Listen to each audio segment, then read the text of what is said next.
In the dead of winter, deep in the Urals, searchers stumbled upon a heavy canvas tent.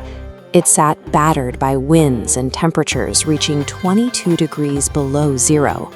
The fabric had been sliced open from the inside. Leading away from the ruined shelter were 9 sets of footprints, elite mountaineers who trained for years to survive extreme environments. Yet, in the middle of the night, they abandoned their only sanctuary. The obsession with Dyatlov Pass centers on a specific contradiction.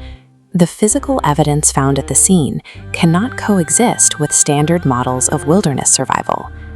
Weeks earlier, the group departed from a thriving Soviet university campus. Led by a 23-year-old engineering student named Igor Dyatlov, then were well-equipped and prepared for a rigorous winter expedition. They traveled by train and then by foot, pushing into the remote northern Urals as the January weather steadily worsened. By February 1st, they reached the base of their final destination. The local indigenous Mansi people call this peak Kholat Syakh. Translated, the name simply means dead mountain. As a blizzard descended, visibility dropped to near zero. Instead of retreating downhill into the forest for cover, Dyatlov chose to set up camp directly on the exposed slope. By remaining above the tree line, the group removed their only natural defense against the wind. They anchored themselves to an open slope, vulnerable to whatever forces arrived hours later. Sometime after midnight, the camp devolved into chaos. The hikers used their knives to violently cut through the side of the canvas tent. They immediately scattered into the pitch-black darkness. They left behind their heavy winter coats, their boots, and all of their survival gear. When military and student search parties arrived weeks later, they began probing the deep snowpack with long poles, uncovering the results of that nighttime flight. The first 2 victims lay huddled by the remains of a makeshift fire. The searchers found the rest scattered further out, buried deep in a rocky ravine. While some victims froze to death, others suffered massive internal trauma, crushed chests and fractured skulls, injuries comparable to a high-speed car crash. One hiker was found without her tongue or eyes, though the autopsy noted no external lacerations or animal tracks. Confusion from hypothermia cannot shatter ribs or precisely remove facial features. The physical evidence forced investigators to abandon standard survival models and test far more extreme scenarios. This diagram shows a slab avalanche. The leading natural theory suggests a heavy plate of compacted snow suddenly broke loose, sliding downward to crush the tent.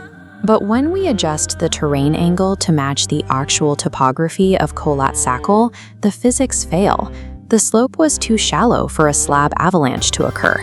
Furthermore, search teams found no accumulated snow debris on top of the collapsed tent.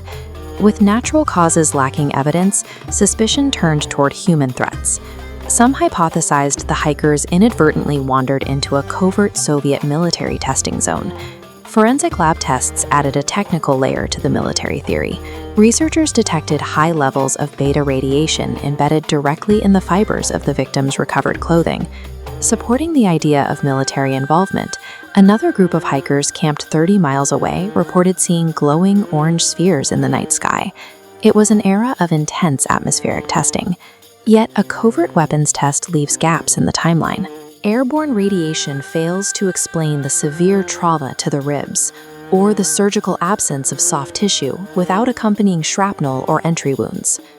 Some meteorologists argue the mountain itself became the weapon, driven by the wind patterns whipping across the exposed crest.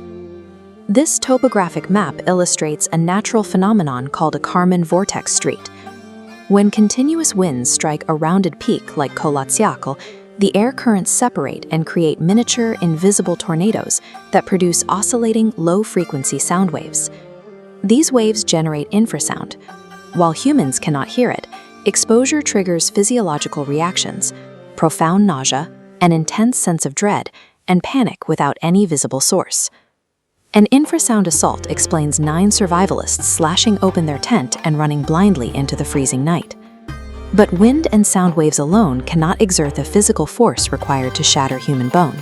Faced with contradictory forensics, the 1959 Soviet investigation closed the file.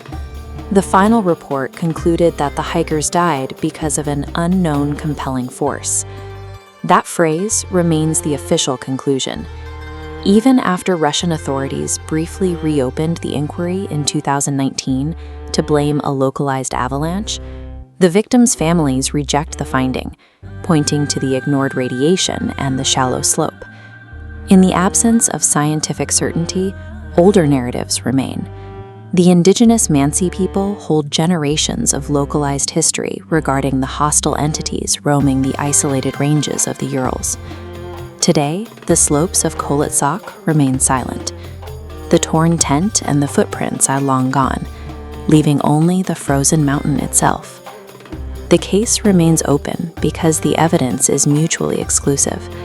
A slope too shallow for an avalanche, radiation that nature cannot explain, and internal trauma that infrasound cannot cause. The truth of what happened on Kholat Syakh remains as fragmented as the evidence left behind. Which part of the forensic record do you find the most difficult to explain? Leave your conclusion in the comments.